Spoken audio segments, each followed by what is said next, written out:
We've got kind of a post-game debate tonight. I think you'll enjoy it. And it may not necessarily be a replica of the debate that they had this past weekend, sponsored by the Rhode Island Center for Freedom and Prosperity at the University of Rhode Island, but at least we'll get a couple of different perspectives from the executive director of that foundation, Mike Stenhouse, and Tom Sgouros, who is a policy wonk, no doubt, expert on many things, and participant and commentator on rifuture.org, and a guy that if you're not familiar with, you should be, because he's got a perspective that ought to be listened to. In the meantime, we welcome you in on the Monday program. There is so much going on. Let me just check into the rundown and kind of tease you a little bit. Wow, has this kind of taken the nation by storm, and not just the nation, the world? You know why? Because the president thought he would make a conversation about it as well. I'm not exactly sure why. And of course, what a holy weekend we had in Rome. Phenomenal stuff. And we've got some news on the political scene about really the official, unofficial beginning of the gubernatorial race. And holy cow, we're going to have more hockey, and what's better than that? All right, real quick, let's jump into this for just a second. I don't have all the answers, I can promise you. This is something that we are following as it explodes, and it is exploding, the NBA and the national conversation on race, but it's really not about anything. Well, let's put it this way. It's about Donald Sterling, who owns the Clippers, who are now tied at 2 after getting pummeled by the Golden State Warriors yesterday in the midst of all this crazy stuff. So Donald Sterling, who's, what, 80 years old and is this, big-time landlord. His millions have been made in housing in the community, and who before has had a couple of discrimination lawsuits filed by the federal government against him because he wouldn't allow black and Hispanic folks to live in his places, purportedly. So he's got this 38-year-old girlfriend, sort of, that he's been chatting with, and she gets jammed up with him in a debate over, who's coming to the ball games with her, and who she is palling around with, and who she's Instagramming with. And TMZ owns the video on their website, and we're not in this particular space available right now to play that for you, but there's all sorts of reaction going. Now, she's black and Mexican. That's her racial makeup. He's white, and he's, reportedly acting out as a bigot in the middle of this conversation. I've listened to the 9 minutes worth of conversation. It's a spat, and it's hard to follow, but he says some things that both in and out of context are no doubt racially derogatory. So it has become a holy cow, what do you do with this owner now? The NBA is going to call a press conference for tomorrow and announce procedurally what they're going to do in terms of sanction, perhaps, or pressure on the owner. He owns the club. It's going to be hard for them to demand that he sell it. Magic Johnson's involved because he's part of the conversation, because he's had some interaction with the girlfriend, I guess, which has bothered the owner, Sterling. And Johnson has expressed interest in buying the Clippers in the past anyway. And there's part of me that wonders, is there some kind of a setup of this guy? Because he's going to be forced to sell the team, there's no doubt about it. But I don't even know how to get through all of this in a short period of time. It's a mess. And Doc Rivers, who we used to pray to as a Celtics coach, is now the coach of the Clippers. And he and the mayor of Sacramento, former NBA player, had things to say, amongst others. Racism, injustice of any kind, it always should be front and center, and we should never run from it. Everyone is weighing in. Social media gives our players a chance to voice their opinions in real way, and we're doing that. But we are going to speak as one voice going forward. I'm not so sure that's possible, Mayor Kevin Johnson. Look. These are complicated conversations, but let's let all the facts bear out before we decide what we're going to do. And here's the bottom line for the Magic, not for the Magic, but for the Clippers. This team is potentially NBA championship material. And if they let this whole thing get in the way of their mission, they're gonna rue the day. They kind of acted out yesterday, changing their shirts and everything else. I mean, they got a 2-2 series. The basketball should be important to them, and let the business of all of this work itself out. But of course, the pressure is incredible. As the nation is talking about it, so is the world. And the president, who is halfway around the world, decided that it was in his best interest to respond to a question about it. Here's a short clip.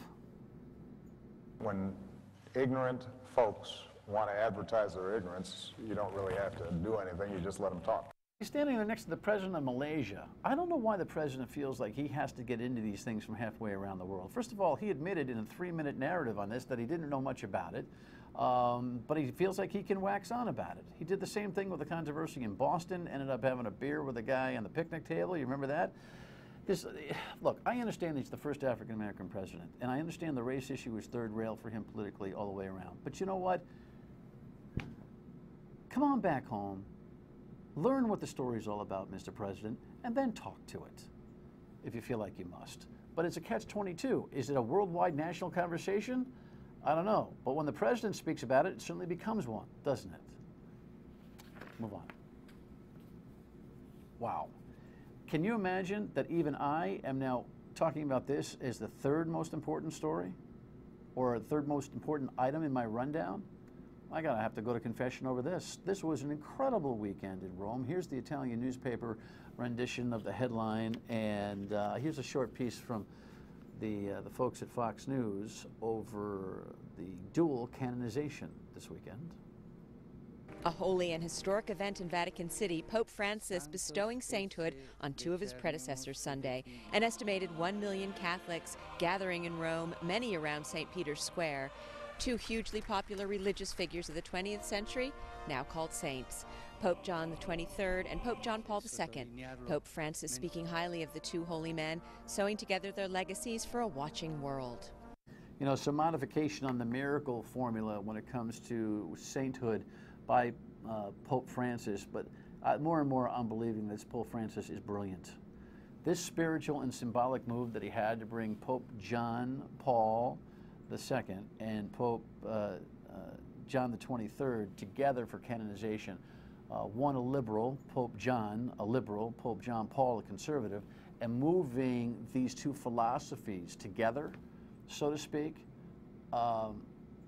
is unification type of stuff for Catholics and for the world's view on Catholicism.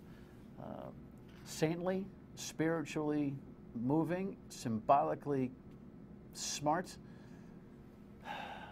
Catholics in the world ought to be thinking pretty good things about the leadership of Pope Francis right now as 2 new models, and that's what saints are. Models are there for us to pray to, learn from, and grow spiritually from. It's good stuff, big stuff. All right, speaking of big stuff, guess what? You know, when the debates begin locally, that's when you know you got a political race or 2, and Eyewitness News and Channel 12, WPRI, are the first out of the block here with a debate schedule, Campaign 2014. Put these on your calendar. Just wanted to make note that this had been a decision already. The Democratic gubernatorial debate will be June 10th at 7 p.m. from the PPAC Live, and the Republicans will be the next week on the 17th from the PPAC Live. This will really be the official kickoff, I guess, of the summertime campaigns here, and well, we're still talking politics every day in all sorts of venues. When Tim White gets his teeth into these guys, along with the panel and the Providence Journal, folks, it's going to be, it'll be good stuff. So you'll know the game is on come June. And finally, you bet, here's the biggest problem at press time right now. I don't even know when these guys are playing. We have a little action from this weekend, but the Bruins with a 4-1 series victory over Detroit, and Montreal with a 4-0 sweep of Tampa Bay load up for one heck of a next series coming on. And as soon as we know when those games are going to be, we'll get all excited about it. My Rangers are leading 3-2 and holding on in their series. Fun time. There's nothing like playoff hockey. All right, let's get back to the conversation about issues to save Rhode Island and our 2 guests when we return. Don't go anywhere.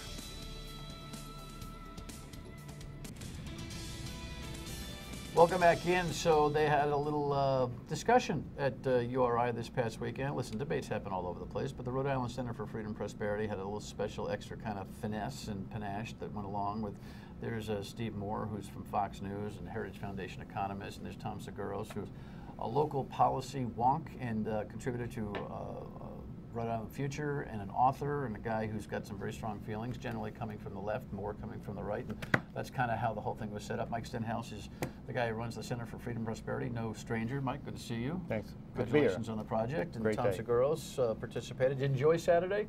Yeah, sparks flew. It was a pleasant company. All right, so I don't know that we're going to have a debate here, but kind of a recap. The essence and the mission for this particular debate series was what?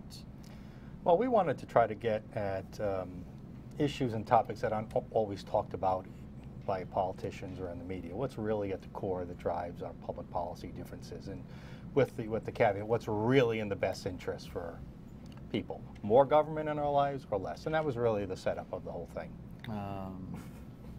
What are you laughing at? Well, that was the setup, but Mike and everybody there is under this misapprehension that because I oppose a lot of the things that they oppose, that I must be for the opposite. I mean, they set it up like, well, we're for less government, so therefore you must be for more government. That's not actually the case. I mean, what's actually the case is that I'm for the same kinds of things. I'm also for freedom and prosperity. We just differ about how best to get there, and that's something that came up frequently when people are constantly sort of putting words in my mouth as we try to. Well, here's the thing. I mean, the audience is at a disadvantage because most of the folks in the viewing audience haven't seen the debate, and so why don't we just kind of zero base it and kind of chat about maybe some of the differences here? Sure. The whole notion. It's kind of funny that you said that because the idea of freedom and prosperity is somewhat of a universal want. It seems to me, and just because a think tank that might lean conservative seem to have grasped it doesn't mean that you can't have a piece of it. And I think that's a point well made. But let me ask you this: are the definitions of freedom and prosperity different for you two folks? Why don't you start, Tom? Well, I think one of the things that one of the places that we differ is that the guys at the center seem to feel that government is the only possible oppressor, and I think that that's not true. I mean, there's a long history of oppression coming from the private sector, where government actually stepped in to relieve it. I mean, my favorite freedom song is 16 Tons from Tennessee Ernie Ford. He was talking about the company store and the slavery, the near slave conditions that miners were forced to live in. What got us out of that? It was a combination of unions and government that did that. And I think it behooves all of us to remember that oppression comes in many different forms. The oppression. So define. I get that, and the point's well made. And even today, there's some corporate behaviors out there that I think are oppressive, no doubt. But it's more than that. I mean, think about not being able to leave your job because that's how you get your health insurance. That's I think a oppression lot too. of people in America think about that. Yeah, that's oppression. Sure. Well, interesting. What is define, if you can, in a short way, freedom and prosperity? Your perspective on it. Freedom is being able to do what you want to do. And prosperity is? Prosperity is having the means to do it, I suppose. And your definitions? Our definition of freedom is to be able to live and prosper as much or in whatever direction as we want, and not have anybody stake a claim to that, be a government coercion. But when the government does get involved in our lives through heavy taxation, heavy spending, heavy welfare or other corporate welfare type programs, that we're actually going to be reducing opportunities for prosperity. We might be providing for some people, but we're limiting their upward mobility. This is fascinating because what Tom points out something that I think is true. Most of your focus is about government, what government ought to be doing. You've been championing a sales tax reduction, which in concept I've been a fan of. The details, whoops, I just dropped a pen.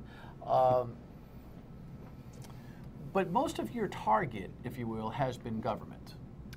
And what you're saying is that the difficulty in lifestyle may be government, but may also be corporate America and X other factors, correct? Right. Have you ever broadened your conversation to corporate America or any other factor that that may in truth be depressing our chance for freedom and prosperity? Well, remember, this debate was not about our think tank. Because our think tank focuses on public policy. No, but your think tank right. sponsors it, and I can feel him feeling like he's been pinned with a paradigm that may not be true. No, we didn't pin anybody. We put topics out for debate. That's all. But stop looking at this. This is the damn brochure. Well, the debate was to open up the conversation. Okay, but right here, I'm having a telephone show. Okay, so sure. tell me whether or not the organization had, sorry for throwing that, Mike and I are friends. I get, Just give me a bat, I'll hit well, it. no, does your organization ever broaden out its thought process to, other than government, the problems that are pressuring the economy and people's chances for freedom and prosperity? We recognize they're there, but our think tank is focused entirely on public policy. And what's wrong with that? I think that what's wrong with it is that they don't recognize a lot of the forms of oppression that actually do exist, and they don't recognize that government has a role to play in relieving them. You know, Sometimes. Sometimes it does. Sometimes. Sometimes the marketplace takes care of it. Sometimes government has to step in. Well, I think that it's important for us to understand that it's important for us to understand what the goal is. There are many routes to the goal, as you say, but sometimes there are places where government is the only actor available to do it. You know, and that's true. No. We disagree. It's never true? No, there are some vital roles. We had this was part of the debate. We had a good discussion on what's the proper role of government. What the proper role of government is when we come back. We're going to solve it all in 5 minutes. By the way, Tom's got a book. I'll tell you about it. Yeah. Stay with us. So the corporate tax rate is in fact 9%, which is the fourth highest in the nation. 94% of the people of the companies that actually pay a corporate tax in Rhode Island pay the minimum. I bet Tom and I could sit down together, and in 15 minutes, we could, the two of us who probably disagree on 90%, we could probably sit down, Tom, and come up with a better corporate income tax system than you have here. You're exactly right. You've got a high tax rate. It raises no money. What's the point of that? All right, so there's Stephen Moore from Fox, and Tom was battling him, and we led into this by saying, well, we got to talk about the role of government, but maybe that's a single issue that we can kind of chew on as an IE. But this role of government differential, Mike, is what? I would put it this way, as you were thinking about it, that we do not believe that government can create wealth. We believe government can only redistribute it at the cost of opportunity for prosperity. We believe it's freedom from government in the private market for businesses and individuals that can create real prosperity. You know, there are places where the free market just does not do its job. I mean, there are market failures that are a classic, well-known function of markets. The housing market is largely fails to provide people jobs. The capital market, there are people who don't. There are businesses that don't get credit for it. I mean, where are you going to turn when these markets fail? By the way, that's a good way. Laura, can you just hit this? This is Tom's new book, Checking the Banks. And I'm throwing that in front of Mike. Can I do that there? Where can I do that? Just yell at me and tell me what camera. Which one? I can't get it easily. You can't get it easily. It's called. We'll you know what? We'll get it in our final segment. How's that? And I will show it to you. Things are flying in the studio. We can't get this going on. It's a typical Monday on Dan York's State of Mind. Believe me. I think when I listen to you guys speak. I might lean a little bit more right than left if you did a spectrum test on me. I see middle ground in philosophies already between, you know, we have to decide whether or not these guys are right. The idea that government's got very little role or should have very little role in creating the kind of wealth and prosperity that we want might be a little pipe dreamish. You, on the other hand, may have a few solutions that are a little too government-y.